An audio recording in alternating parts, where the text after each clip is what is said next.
Welcome to my views and news. Main news stories from Ethiopia, Shewa zone of the Amhara region, where reportedly Ethiopian army has launched an operation, a major operation, it seems, against Fano, Shewa Fano militia, where is fighting ongoing in Shewa.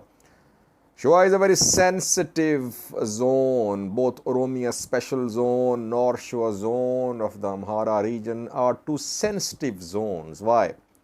Secondly, PM Abiy today inaugurated Halal Akela, a tourist destination, a project today which was being built for the last 3 years, I think. And all regional presidents, not all, but several regional presidents were there in Halal Akela with the Prime Minister, including Getachew Reda.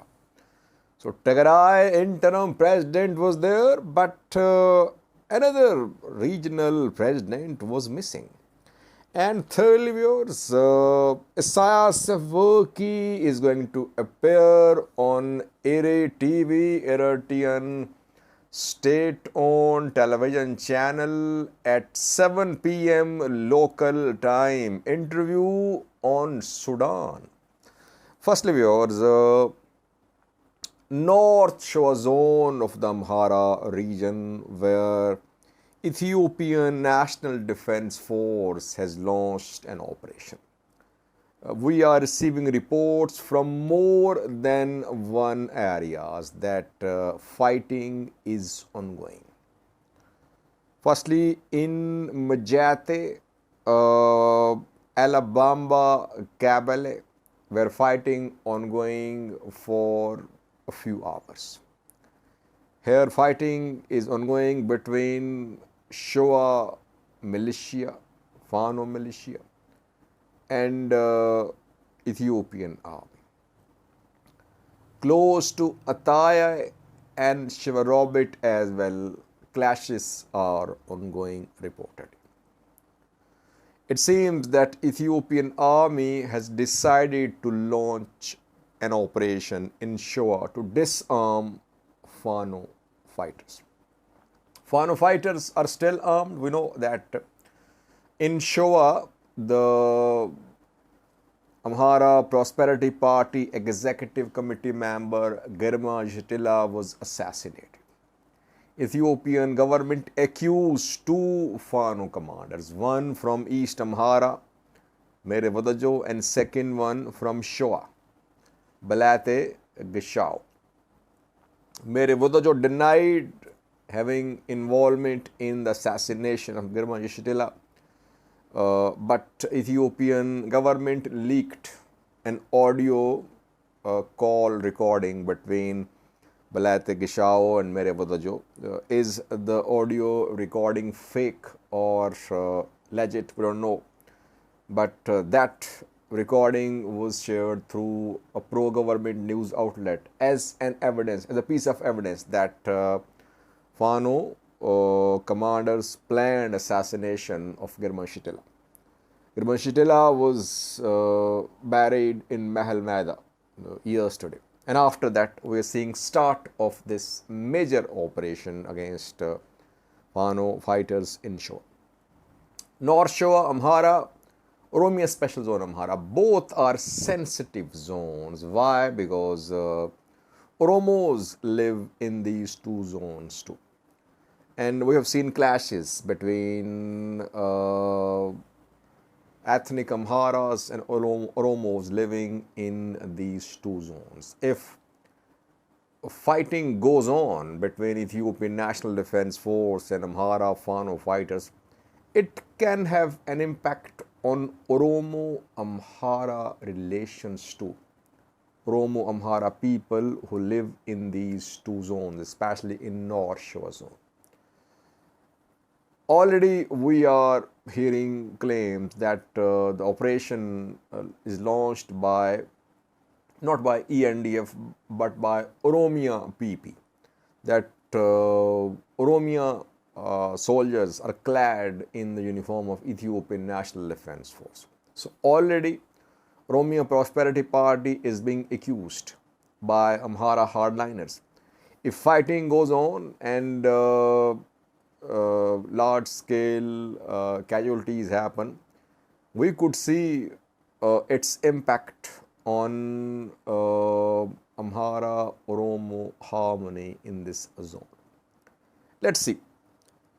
The terrain suits guerrilla war here. The areas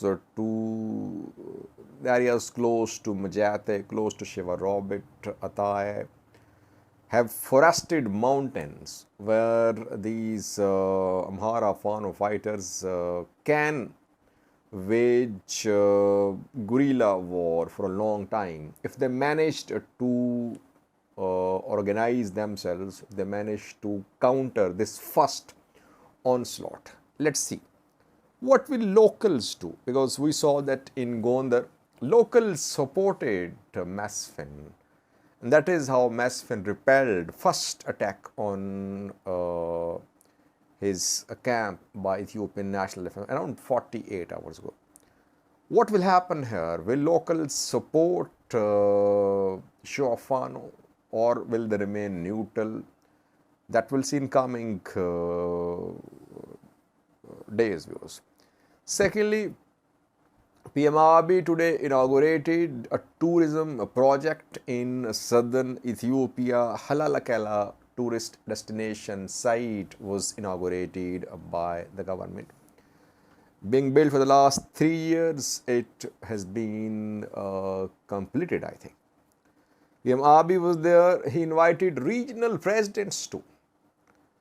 Getachew was invited from Tigray interim government president.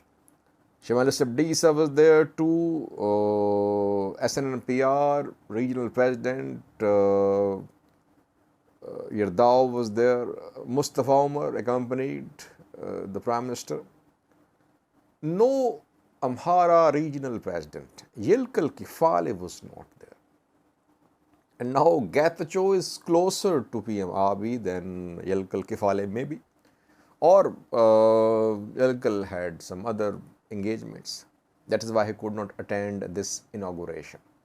It was in Halalakela that Tigray delegation met with the Prime Minister after the signing of the Pretoria deal, I think. They met here. And that is what Getachew confirmed while addressing a gathering there. Lastly, viewers, Isaias Afwerki, Eritrean President, is going to be live on Eri TV after a few hours at 7 p.m. local time. Isaias Afwerki will be interviewed by local journalists. Eritrean State Television, Eritrean State-owned radio will broadcast this interview. Just a few minutes ago, Yemane Gebremeskel, Eritrean Information Minister, announced this upcoming interview of Isaias Afwerki. The interview will focus on one issue only, and that is ongoing war in Sudan. It will be interesting to hear what Isaias Afwerki has to say about the conflict in Sudan, where so many players are involved. What is Eritrean government's position? Because since the start of this war, on the 15th of April in Sudan, Eritrean government remained totally silent. Did some videos. Ethiopia issued 3 statements. PM Abiy contacted Hamathi Burhan twice. But no statement from Isaias Afwerki, from Yemane Gebremeskel, from Eritrean Ministry, from Eritrean diplomats. Everyone was silent. Though pro-government Eritrean activists are supporting Hamathi. We monitor their posts, their comments. They are supporting Hamathi. Government remained silent. Now Isaias Afwerki is going to speak. What is he going to say? What is government's position on this war? And we know that tens of thousands of Eritreans are in Sudan who are returning to Eritrea, and they are being welcomed. 6-month permit is being issued to them, and they are not being imprisoned, though they left Eritrea illegally, but they are being allowed to enter Eritrea legally with 6-month permit to join their families, and that is why thousands are returning to Eritrea from Sudan. Let's see what Isas Afwerki has to say about the conflict in Sudan, about Eritreans living there. I'll try to update you. Viewers, if you watch this interview, and during the interview, if you want to share main points with me, please do contact me at my email sajid sajid67200 @gmail.com. I try to get translations quickly. Sometimes it takes time. So if you are able to watch the interview and share translations with me in English, I would be obliged. You can reach me at this email sajid67200 @gmail.com. We'll try to analyze this interview because the interview is going to be important in terms of Eritrean position on the war in Sudan. Thank you for watching.